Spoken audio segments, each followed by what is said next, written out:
Well, hello everybody, and welcome to our latest ERS Live event, a series that we put on for our members of ERS exclusively to talk about some of the reports and some of the campaigns we're working on in more detail than we might get the chance to do in other meetings or other forums, and to take an hour to go through a piece of work, hear from some people who have expertise in the area, who have some experience in the area, and then also share the time for questions from our members as well. So it's a great pleasure to welcome you all along here this evening on a busy day with the spring statement in the House of Commons, but to take some time to talk about democracy made in England, where next for English local government. Just a couple of quick housekeeping matters. One is that the webinar is being recorded, and secondly, to invite you to use the Q&A function on your screen to lodge any questions that you might have as the three speakers are going through. We'll hear from them in order, and I'll introduce them as we go, and then that will be a chance to have a Q&A for the last part of our time together.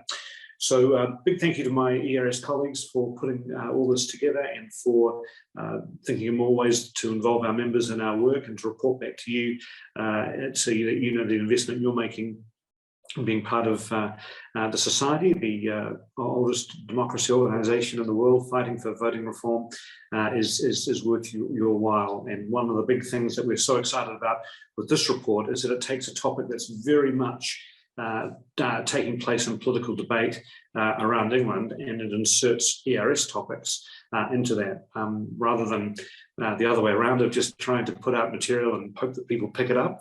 Here's an example where we're wading into a debate and putting our perspective forward. But I'm not going to go through that. I'm going to invite my colleague Michela, Palese, who's our Research and Policy Officer at the ERS, to speak to her report and to outline the findings of it. Michela has been working for the Society since 2018, and as I say, she's Research and Policy Officer, responsible for the output of the Society's research and policy, along with other colleagues, but one of her specialties is in the area of devolution, so she's exactly the right person to speak to us as ERS members about her new report. So Michela, I'll invite you to take us through your work. Thank you very much.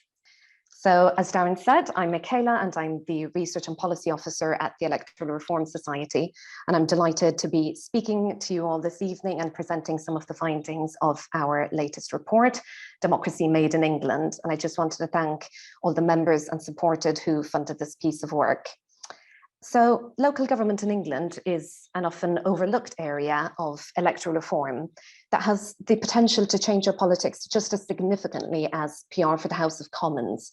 So hopefully this evening will be an opportunity for us to discuss this issue, and also the question of the role and place of England in a 21st century union more broadly. And it's also brilliant to be joined by my fellow panelists, who will be bringing their great experience and expertise to bear on these issues. So hopefully we're going to have a really good discussion. So I just wanted to begin by saying a few words about why it's important to look at the issue of English local government and devolution in the context of electoral reform. As you're all aware, at the ERS, we believe that democracy can and should be better than it currently is. And of course, at the heart of this, there is our mission to get proportional representation for elections to the House of Commons and elections across the UK. But our work also goes beyond this, looking at how we can improve democracy, including at the local level. And in fact, one of our first forays into the issue of devolution was back in 2015, when, alongside other partners, we convened two citizens' assemblies on devolution, one in Sheffield and the other in Southampton. And these were done in the context of the then government's plans around devolution. And we brought people together to look at how they wished to be governed. Because back in 2015 and during the coalition years and following, there were lots of discussions around devolution, such as the creation of combined authorities and metro mayors, but there had been limited public involvement, and that was something that we wished to look at and address. Since then, significant changes have taken place, and there have been changes to our politics and to our constitution, not least the 2016 EU referendum, and also we've just had over 2 years of pandemic. And all of these changes have tested our political and constitutional structures, and they've also highlighted the weaknesses of our current system, not least in England. So what are the problems? In the past 20 years, Scotland, Wales, and Northern Ireland have acquired significant decision-making powers over a wide variety of areas, and they've moved away from the British political tradition of power hoarding, Westminster dominance, and centralisation. And this is vividly illustrated in the fact that all three parts of the UK have rejected the ultimate symbol of the Westminster model, namely the first past the post electoral system, and they've embraced forms of proportional representation for elections to their legislatures, and in Scotland and Northern Ireland for their local elections as well. The situation in England is remarkably different. Constitutional observers like to say that England is the gaping hole in the devolution settlement, and they like to remind us that England is one of the most over-centralised countries in Europe. And in fact, little progress has taken place in England to shift the balance of power away from Westminster and down into local areas. And the pandemic has been indicative in this regard. While the Scottish and Welsh responses have at times deviated from what was being set at Westminster, in England, the centre held all the cards.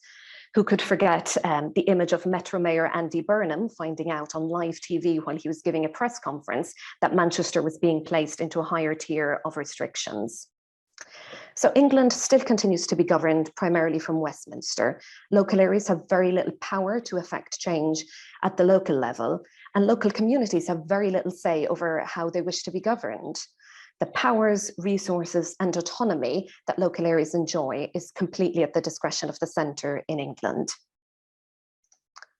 As part of this piece of work and of our report, we sent out a survey to all local councillors in England, excluding parish and town councillors, and also local authority mayors. And almost 800 people responded to the survey, which was a much greater number than we were imagining. And as you can see in this slide, of the almost 800 people who responded, over 2/3 of them said that they don't have enough powers to represent the needs of their local community. And in fact, where attempts have been made in England to devolve some powers and resources, such as with the devolution deals of the 2010s, all of these attempts have been led by the centre, and there's been very little involvement of local leaders and local communities. There has never been any genuine attempt at creating empowered alternative centres of power and a healthy democracy at the subnational level in England. Local leaders have usually just had to accept what Whitehall has offered in order to be able to access some devolved powers and resources. And in addition to this limited power that local government enjoys, England also suffers from what we've termed a democratic deficit. This is firstly illustrated by the fact that turnout in local elections is extremely low in England, apart from those local elections that coincide with general elections. As you can see in this slide, turnout for local elections tends to be around 30 to 42% in these contests. Another example of the English democratic deficit is the fact that England has a relatively high ratio of population per elected councillor, especially when compared with other European countries. A councillor in England represents about 3,300 people. And when compared with countries with a similar population size, such as France or Italy, the difference becomes much more significant. In France, a councillor represents 130 people, and in Italy, 600 people. And of course, the use of first past the post exacerbates this democratic deficit. Candidates do not need to secure broad support from across the electorate, but are often elected on a small plurality of the vote. Voters, meanwhile, do not often get to see their choices reflected in the outcome of the election. And because of its winner-take-all nature, first past the post disincentivizes candidates, especially from smaller or regional parties or independents, from actually standing in the election, given their low chances of being elected under first past the post. And in the slide, for example, you can see council control in England since 1999. And as is clear, since then, over 50% of councils have been controlled by the two main parties. Meanwhile, councils where no single party has control have only made up about a quarter to a third of all councils. So we've got a clear democratic deficit in England, both for candidates who are put off from standing because of the voting system, but also for voters themselves who don't have a genuine choice when it comes to who will represent them. But the issue with first past the post goes much broader than that, because it actually has an effect on governance and the actual working of a council. And I thought I would just include a quote from one of the councillors who responded to our survey, who pointed out that first past the post makes it hard for good outcomes to be achieved in local councils. So what are we proposing? Clearly, as the Electoral Reform Society, we believe that PR for local government is an important and necessary step to reinvigorate democracy in England. But PR isn't a panacea. We need to recalibrate the entire system of local democracy in England. We need to give England genuine devolution to address its democratic deficit. And here you can see some of the things that we've set out in the report to address this. And I will be speaking about these shortly. But before I do, I just wanted to share a further quote from one of the many councillors who responded to our survey, as I think it nicely captures our way of thinking at the ERS as well. Because as we set out in the report, we believe that local government urgently needs to be democratised and reconnected with people and communities. There needs to be a shift away from decentralisation and the mere delegation of some tasks and responsibilities to genuine devolution. Existing approaches to devolution and local government reform have been primarily focused on economic considerations and questions around efficiency, whereas at the ERS and in a report, we're calling for a new approach focused on democracy and empowerment. So just moving on to what we set out in the report, we begin by setting out some principles and values which we think should guide a new approach to devolution, and these have been set out here. Fundamentally, we think that democratic considerations should be at the heart of devolution. Devolution should be about democracy and empowerment. The economic and technocratic rationales that have guided devolution policy so far should be replaced in favour of new principles and values for devolution, which respect the democratic importance of local government, such as subsidiarity, democratic legitimacy, and partnership and equality between different layers of government.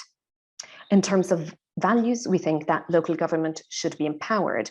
Powers, including crucially around funding, resources, and capacity, need to be transferred away from Whitehall and down into local communities. Place and people's affinity with their local area and sense of identity should be valued and should be reflected in the structures that are available for local government. And finally, citizens should be engaged to ensure that any proposals for devolution in England have people's support and democratic legitimacy. We think that solutions can no longer continue to be imposed top-down. And just on the issue of bottom-up engagement, it was really great to see in the responses to our survey that almost 2/3 of local councillors think that citizens should be more involved in making decisions about their local area. By contrast, just 9 councillors said that citizens should be less involved. A further proposal that we include in a report regards the reconfiguration of the relationship between the national and local government.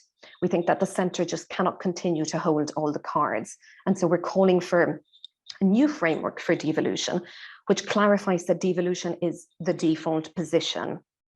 And that any new approach for devolution is centred on a presumption in favour of democracy and local self-determination.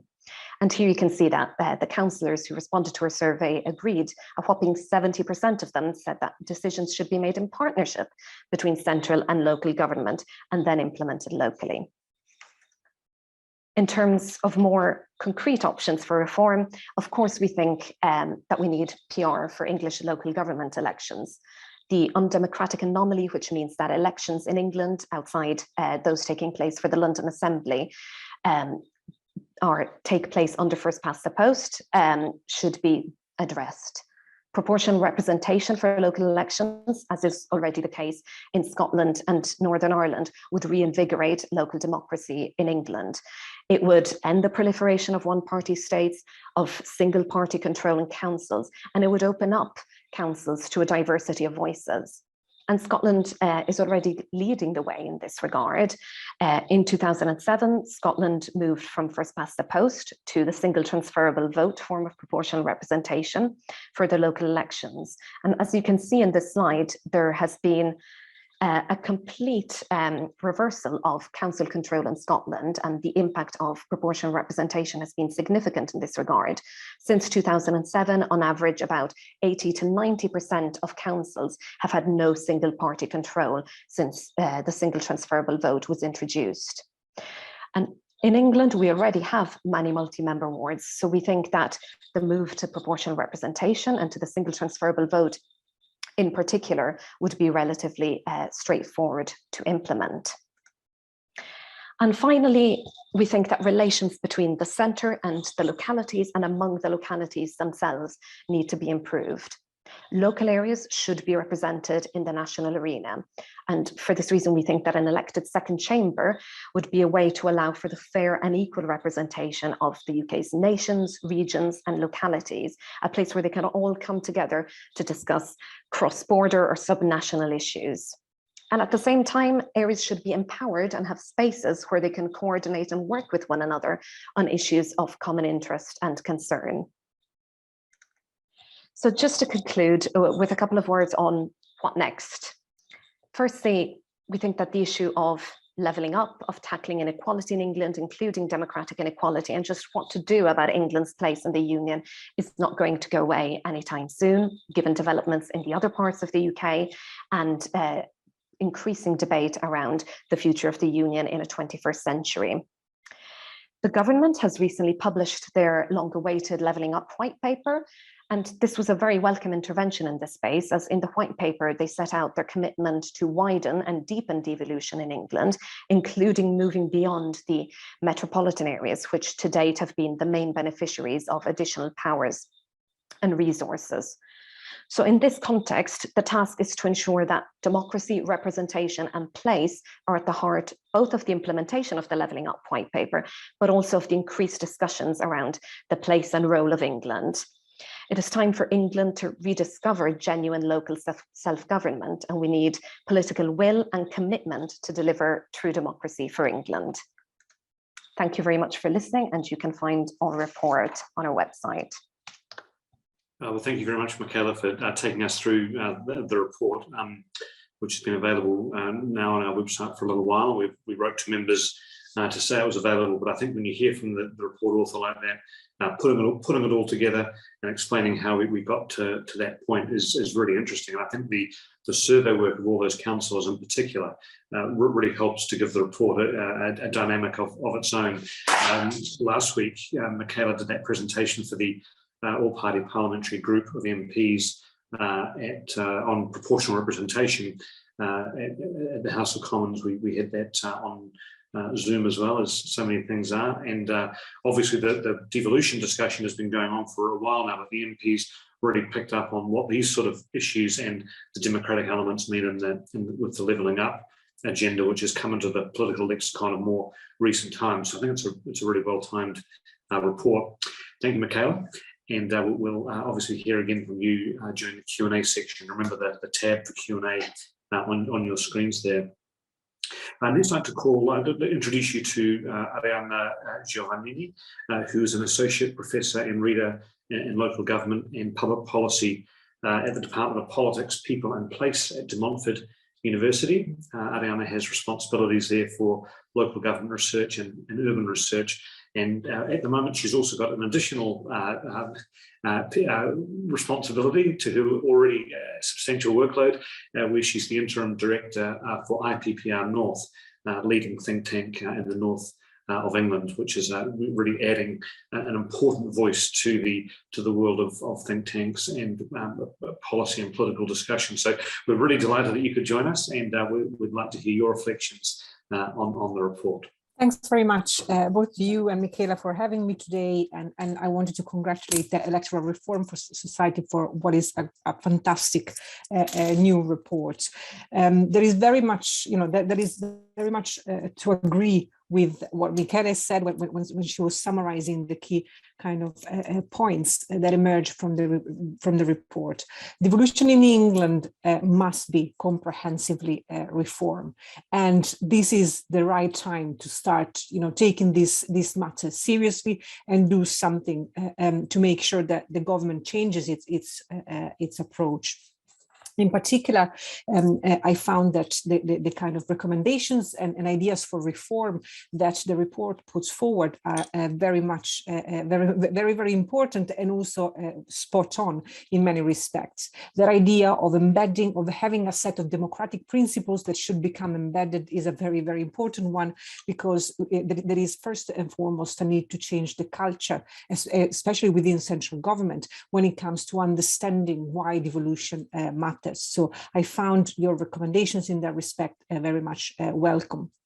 The other points on the devolution framework, for example, again, a lot of the research that I have conducted both at the Local Governance Research Center, but also within IPPR North, has gone very much in that direction. Without a clear framework, devolution is not going to kind of evolve in the way that it should going forward, and it cannot be comprehensively reformed. In particular, the idea of having or embracing in full the principles of subsidiarity is key to achieving this.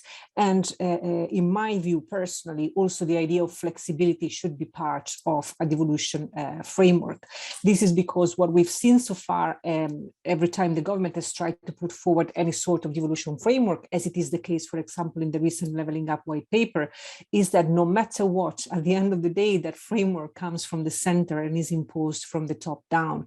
So it's very important that subsidiarity is really part and parcel of a devolution framework, but also flexibility, the ability to give different local areas the possibility of having a form of devolution that works for them, that reflects the needs and the very unique kind of features of their local areas. And this is something that so far has not happened. In terms of reforming the electoral system at local level, that's actually an excellent point. Something that, as Michela rightly said, is often overlooked. The local level is often overlooked when it comes to thinking about electoral reform. But in fact, this could make a huge difference, especially in terms of reconnecting communities with politics at the local level. And finally, the point on central-local relations, that is a crucial one. Improving, reforming central-local relation is something that is essential if we want to see a comprehensive reform in the way in which England is governed and a comprehensive reform of how devolution works. This could be done in many ways. Your proposal of creating a second chamber is certainly one that makes sense. In one way or another, there is a need to make sure that local government is represented at the center, because this, in many respects, is what makes England and the UK as a whole stand out if we compare it with other countries. Most countries across Europe, for instance, do have some form of official representations for the subnational level within central government, be it in the form of some kind of committees, or where, for example, regional governors or mayors are represented, or some official forums. In England, nothing as such exists. So either reforming the House of Lords and creating a chamber, for example, of the regions and the nations, maybe, because at that point you would also have to include Scotland, Wales, and Northern Ireland, of course, would be one way of doing that. But certainly this is something on which we need to act soon.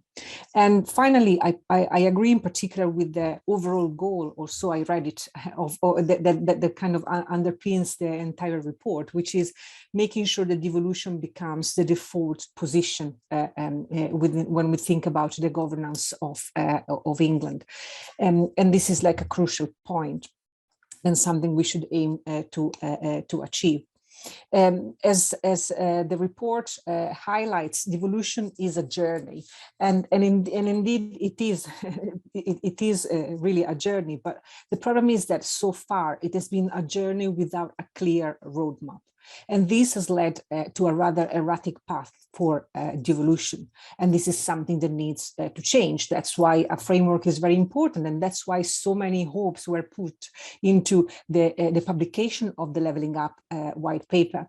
As Michela said earlier on, the Levelling Up white paper did kind of set the right ambitions. And it was very welcome to see that the ambition of widening and deepening devolution. But at the same time, the white paper came very late. And if we look at the details, well, there is quite a lot missing there as well, especially when it comes to put it into practice, all those ambitions in terms of widening and deepening devolution. I will mention just a couple of points to make that help to illustrate what the problem is. Let's think about the geography of the devolution deals that the white paper seeks to put forward. On the one hand, it is welcome to see the devolution white paper, the Levelling Up white paper kind of promoting devolution beyond the metropolitan area, so introducing county deals. But at the same time, isn't this again an imposition from the center? So now we have two models, one the kind of metropolitan ones, and the other one is the county deal ones.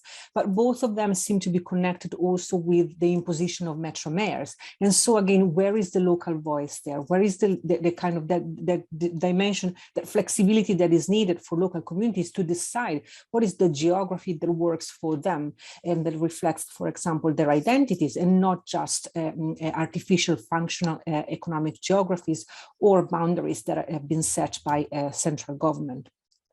Last week, the Local Government Chronicle published a map of what devolution would look like following the plans set out in the Levelling Up white paper. And I don't know if maybe some of you in the audience have come across that. If you haven't, please Google it, because it's a fascinating map. and the problem there is that it's so complex that it makes you wonder whether the introduction of a new devolution deal as per the Levelling Up white paper might actually complicate further the already kind of messy landscape of subnational governance in England. And perhaps there is the risk that this new kind of map of devolution deals could actually see the subnational governance in England becoming ungovernable in many respects. The other issue that I mentioned is the one of mayor. The Levelling Up white paper seems to suggest that now going forwards there are going to be different types of devolution deals. I think they're called level 1, level 2, and level 3. Now, basically, level 3 is the one that gets most of the powers, but to get that, you have to accept to have a mayor or a governor. Again, you make, in this way, the central government is making devolution deals competitive, but also it creates a form of hierarchy between different areas. So am I in a level 1 or a level 3 areas? And if I'm in level 1, of course, I'm missing out compared to level 3. That is not the right way of kind of finding finding a devolution settlement that can benefit all people and places across England, because it will necessarily create winners and losers. We will see areas that will accept having a mayor or a governor, even though maybe that's not a model that works for them. And so this is something that is widely problematic.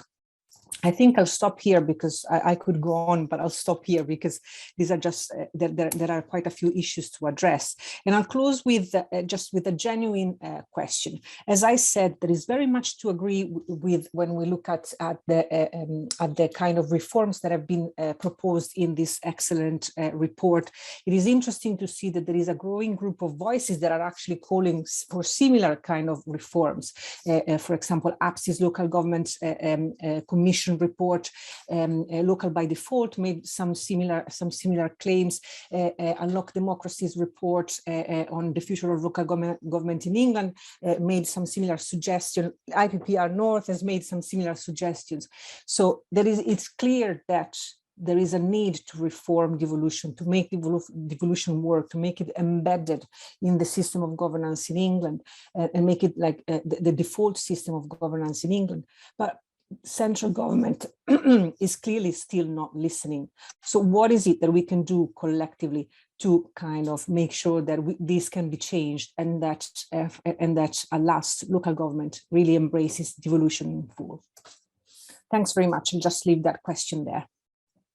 Thank you very much. Thank you very much, Arianna, for that great presentation and observations on the report. There's a lot of things in there that we might want to pick up in the Q&A section as well, particularly around the different models that have emerged, because some of this comes back to partisanship and politics. The one-party state nature of first past the post means that a lot of the politicians involved are coming up with models that suit their party advantage, maybe, rather than what's best for the citizens. I think some of that discussion will be very, very interesting for us to get in. I just saw the very sad news pop up that Madeleine Albright has passed away, which is a shame. First woman Secretary of State in the US. So it's and a very distinguished person. So that's a great shame. Very substantial life. I'll move to our next speaker, Rokhsana Fiaz, who's the mayor of the borough of Newham, not too far from ERS Towers in Southwark. And Rokhsana's been the mayor since 2018. She's the first directly elected female mayor of a London borough, and we've worked together at Labour Party fringe events before, and it's really great to see you here tonight, and we'll welcome you back again. Of course, awarded an OBE for your work on race, faith, and identity in 2009, and now working every day, including Saturdays and Sundays, being a leader in local government in London, where there's so much interest in the politics of London and in the powers of local government. So it'd be really interesting to hear how you would react to some of the issues thrown up in this report as somebody who's out there every day working in the area. So I invite you to share your thoughts with us. Thank you very much, Darren. And look, firstly, on the really sad news about Madeleine Albright passing away, regardless of what part of the political spectrum one may sit, she was a giant and a pioneer in terms of women in leadership positions in politics, and certainly in the context of the arenas in which we work in, regardless of what we may think about the politics. The women with power, and such significant power, may be pursuing. There is something inspirational about seeing women in power positions in politics in any case, given that it is still a fight and a struggle that's needing to be advanced in a way that demonstrates our equal role in this space. And I was also interested in some of the comments that Darren was making, and also previous colleagues speaking about the report that's been published, not least, the necessity and need to respond to what in essence is a crisis that we have borne witness to in so many different ways, in terms of the range of manifestations of dissatisfaction with politics, particularly in those areas where there is what's called a one-party state as a consequence of electoral systems in place. And I happen to be in one of those places. I am a Labour directly elected mayor and executive mayor, where all of the executive authority is held within the position that I occupy, albeit back in 2018, some 6 months after I became the mayor, I delegated my authority, my executive powers, to the entirety of my cabinet as well as myself. So we've very much begun to make a whole series of changes in the context of a locality where first past the post had led to a dominance of one party in the body politic of Newham, the 9th largest local authority in the country, for a considerable period of time. And it's no mean feat trying to engage with local activists and members in the importance of political plurality as it pertains to both the party locally, but also the way in which as the leadership party of the local authority, how we involve local residents. So I'm going to start from this pitch without going necessarily too much into any detail around the specifics of the report, by saying that power must be devolved, yes, from central government to local government, but also from local government to its communities. And when I stepped into office, and I stepped into office in a borough that I've grown up in, a borough where there is some 78% of our resident population from minority ethnic communities, very much a borough made up of communities of colour, I very much recognised the significant work that needed to be undertaken to reverse what I had identified as a democratic deficit in Newham, where there was very much a paternalistic, top-down, ossified way of thinking about residents and actually their locus in decision-making and shaping of their localities and also the future of the borough. And I made a promise and a pledge that we would transform Newham into a beacon of participatory democracy, notwithstanding the fact that we've got an electoral system under the auspices of that has an executive mayor, and also has led to the continued dominance of one party that occupies all 60 councillor seats as well as the elected mayor. And as a consequence of the beacon of participatory democracy agenda that we've been advancing under my administration as the Labour mayor over the last 4 years, Newham's seriously transformed the way in which it works with its residents, creating opportunities for them to genuinely shape decision making and ideas and investments that we're making in the places that they live. And you may want to ask what sort of prompted me to really embrace the participatory democracy agenda. You know, as mentioned, I've grown up in this borough, and I am of a immigrant community in terms of, I'm a story of immigrants. And increasingly over the years, I've borne witness to the way in which communities of colour are marginalised and minimised and diminished or weaponised into ammunition for political gain of all the mainstream parties. And I'd argue and contend, regardless of whether or not the parties operate within a first past the post system or a form of PR, I doubt very much that that play would be eradicated. But for me, the participatory democracy piece was very much informed by my experience as a councillor in a very deprived ward here in Newham called Custom House. And I knew that it was important to give voice to the residents that I represented, but more than giving voice, to open up pathways for their participation.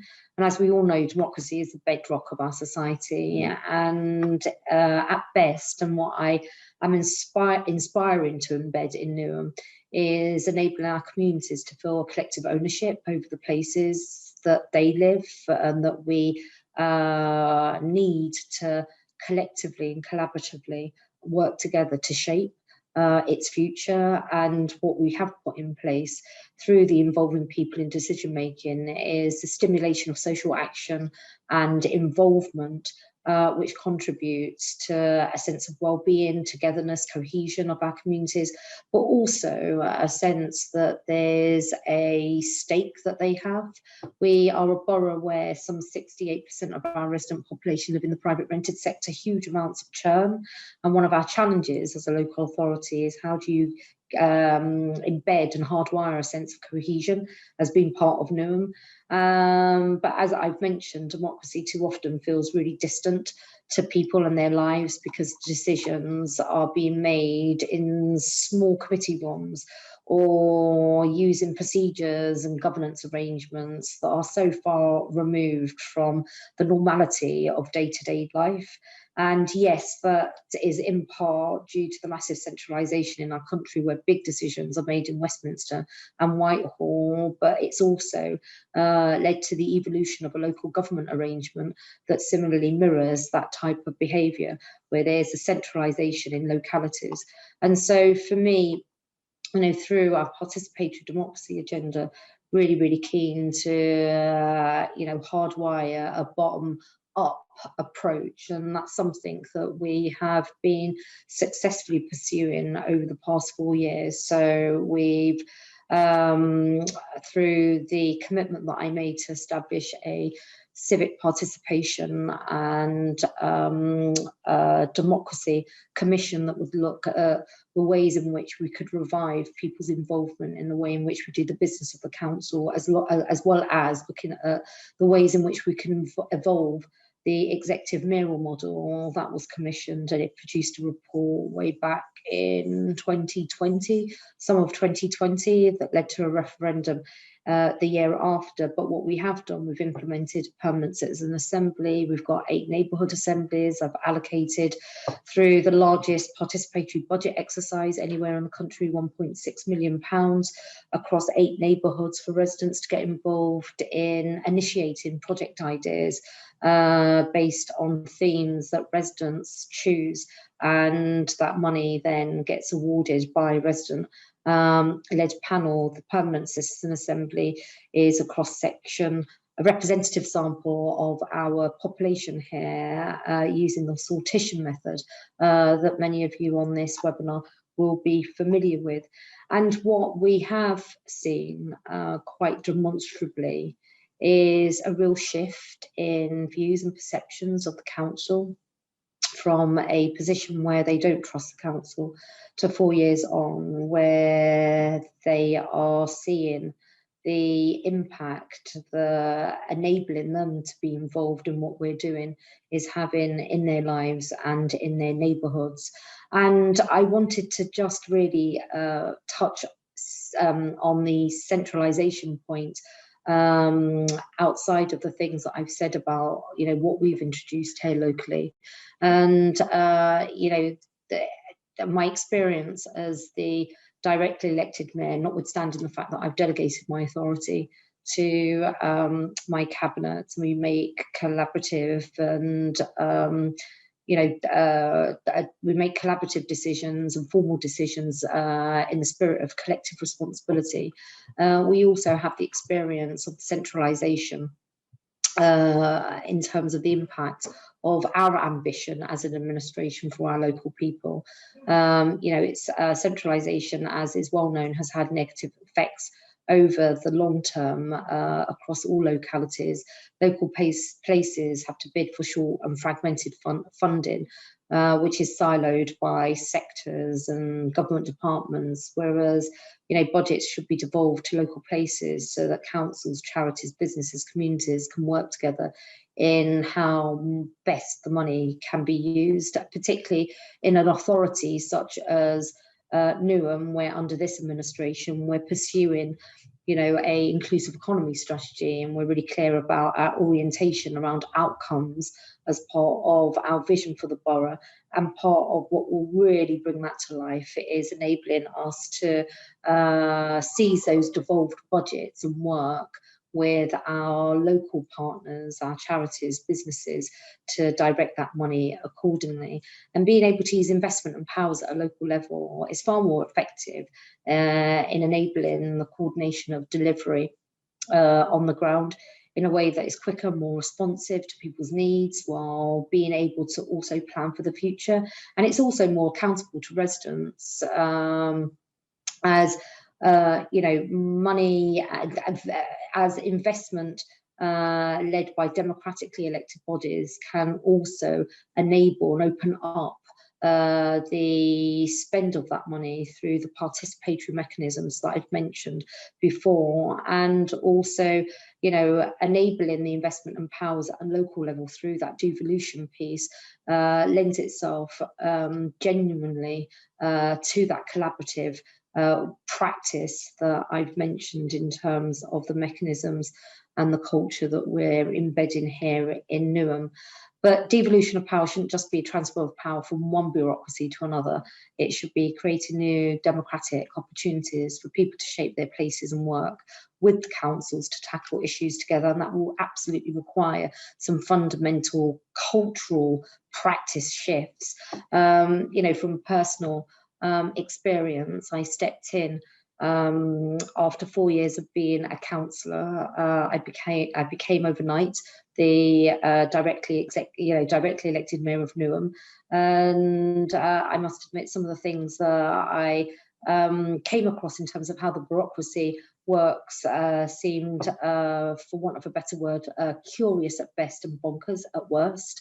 And there's just such a monumental amount of time that's just wasted trying to navigate a bureaucracy when you just want to get something pretty simple and basic done in order to demonstrate to your local residents that you're there to advocate and champion their interests and get stuff done. So we've applied the Electoral Reform Society's principles of devolution ourselves in what we do and how we enable residents to shape the decisions through our participatory democracy work. And as mentioned, the other, I've mentioned already the governance referendum, which I promised to hold a referendum on the mayoral system. I've mentioned the first permanent citizen assembly that we've established in this country and the participatory budgeting programme that's underway. And the other things that we're doing, big shift around co-production, co-design as a practice within the entirety of the council, and that will be something that will be shaping officers' development, but it will also require a reshaping and a rethinking around the way in which elected representatives need to practice their way of being a politician. So co-design and co-production has been something that's been central to our regeneration programmes and house building schemes. And we've also, in parallel with the neighbourhood assemblies, the citizen assemblies, have also set up youth citizen assemblies so that young people are involved from the outset in services that are there for them. And we've also set up, a whole raft of participatory methods across all of our areas, be that adult social care, our response to COVID-19, and a whole vast array of different service areas as well. So I'm going to conclude by saying that, for a borough like Newham, which is massively diverse, and where for too long the council's not being at all in the habit of engaging with residents, and actually it goes beyond engaging.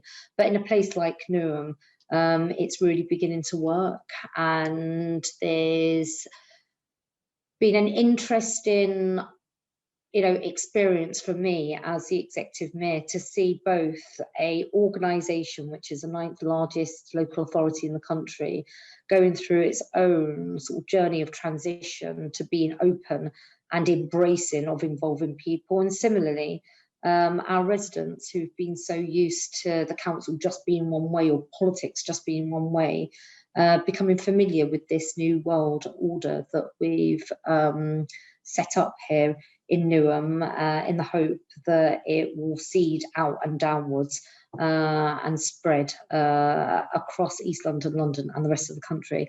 And having a devolution framework, as the Electoral Reform Society proposes, to define more clearly the relationship between central and local government and the powers to devolve is important. But what I would add is that when it comes to the democratic electoral models to be used at a local level, my argument would be these are less important, structures are less important than culture, and developing a strong culture of inclusive participation that can adapt to different local contexts is absolutely key.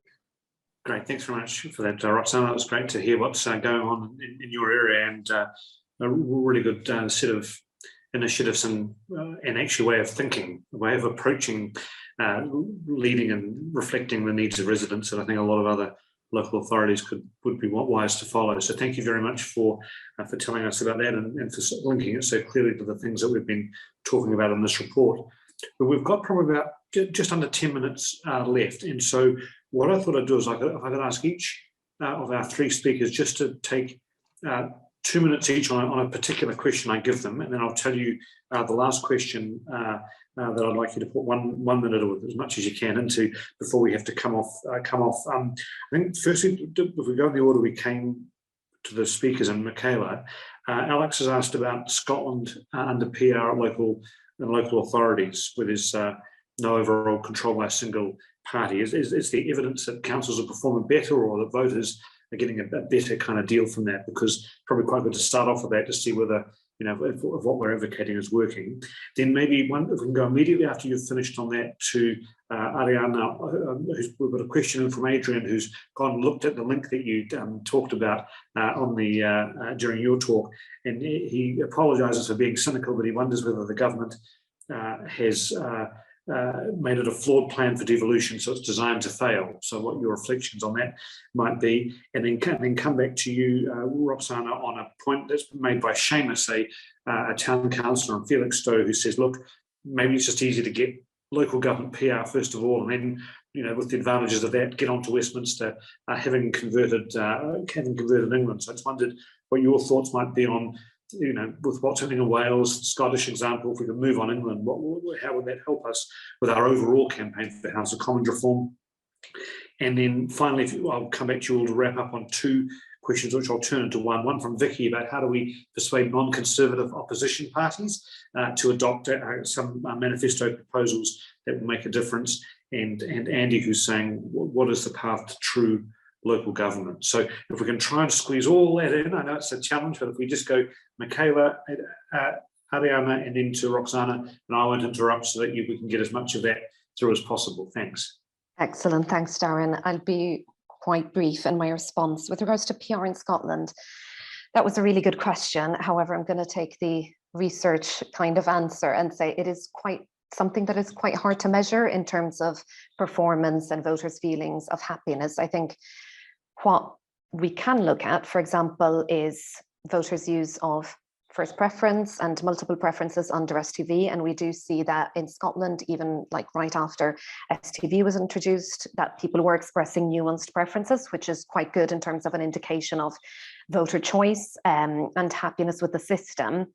But I think just going back to something that Rokhsana said during her presentation, devolution kind of shouldn't stop to the immediate level to which powers and resources have been devolved. So what we're seeing in Scotland, and something that ERS Scotland and our colleagues there are working really hard on, is trying to ensure that the centralisation that we see in Westminster isn't replicated in Holyrood, because actually that is what has been happening in the past 20 years. So lots of powers have just been completely centralised in Holyrood and aren't being brought down, not just to local authorities in Scotland themselves, but to local communities. And so something that we've been working very closely on in Scotland is working with local community groups, almost doing a kind of hyper-local form of work to ensure that those communities have a say, not just in how they want to be governed, but also in kind of what projects they would like to invest on in their local communities, and just making sure that that power that has been devolved to Holyrood is being dispersed back down. But of course, kind of, it is the case with any government that once you get that power, is quite easy to cling on to it. So just making sure that even in England, devolution doesn't stop at the town hall door, but is being kind of brought back down to the communities. And I will leave it at that.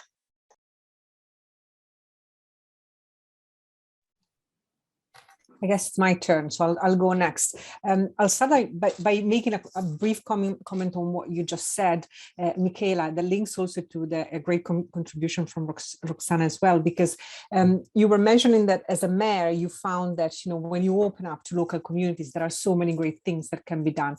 And so imagine what could be achieved if local government had enough power to really open up to communities, because I think that's the kind of stumbling point at the moment, that local government itself doesn't have enough power to truly involve local communities. So that could be something really to look forward to going forward. The question from Adrian is a very, very good one. So is this a plan, you know, was this something that, you know, a plan that is meant to make devolution fail?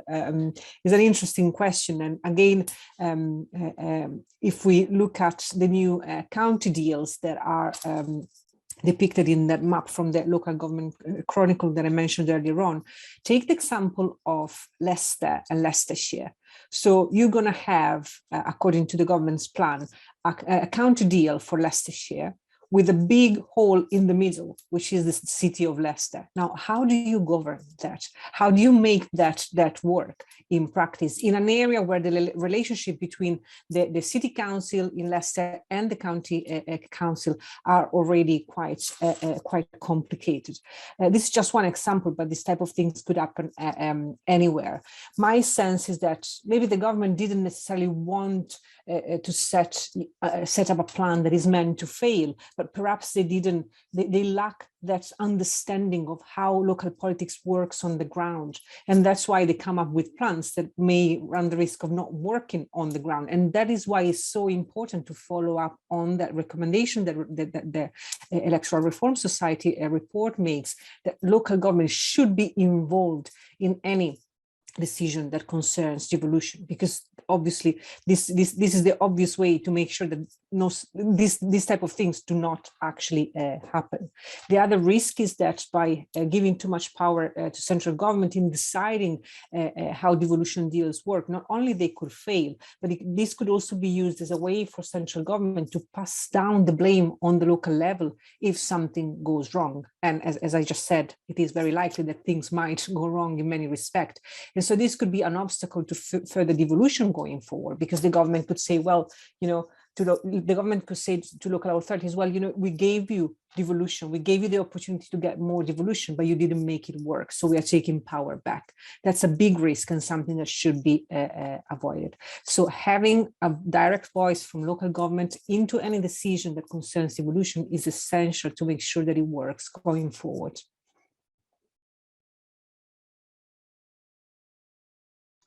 I guess it's my turn now. Thank you very much, Michela and Arianna. I'm going to focus on the Alex question that my attention was drawn to. If I can find it, I think it's been answered, or it's been dismissed. Was it Alex's question? No, it was Seamus on Seamus, right? Local government, and then Westminster. Yeah, that's right. Building up. Okay, so I think there is absolute merit in tactically focusing at the local level to make the case for changes as it pertains to systems of governance, but more broadly the sort of deeper devolution piece, or double devolution as it's more usually commonly known in local government circles. And just really to emphasize, it is something that is constantly and consistently being made in terms of the case by local government under the auspices of the LGA, or even London councils through the arrangements at regional and sub-regional levels. So Newham is part of the sub-region, the North East London sub-region, comprising of several local authorities spanning quite a significant footprint of the North East London patch, and correspondingly a significant population size, and it just goes to show the scale of actually the challenge that we need to continue campaigning on. But I would go back to my comments in my contribution earlier on, and notwithstanding sort of PR or other electoral systems that operate or are deployed at local level, if there is a genuine commitment around the devolution and involving of the public through enhancing the transparency, autonomy, accountability, legitimacy, trust, equality and partnerships and diversity,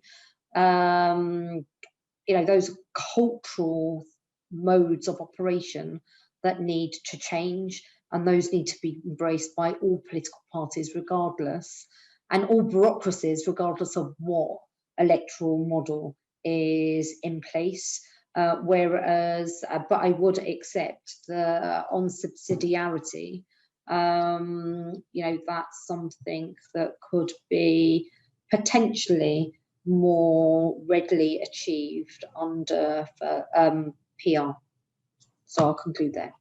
Sorry, we didn't get to answer everyone's question, but we are out of time. It just shows what a really interesting discussion point this is. So please, thank you to everyone for joining us online tonight at ERS Live, and to my ERS colleagues who work behind the scenes to make it all happen. And a special thanks to Newham Mayor Rokhsana Fiaz, and to Arianna Giovannini from the Montfort University and IPPR North, and also to our report author and ERS colleague Michela Palese for producing this fantastic report, which has given us so much to talk about and think about in the last hour. Thank you very much, and I hope you have a pleasant evening. Thanks, everybody.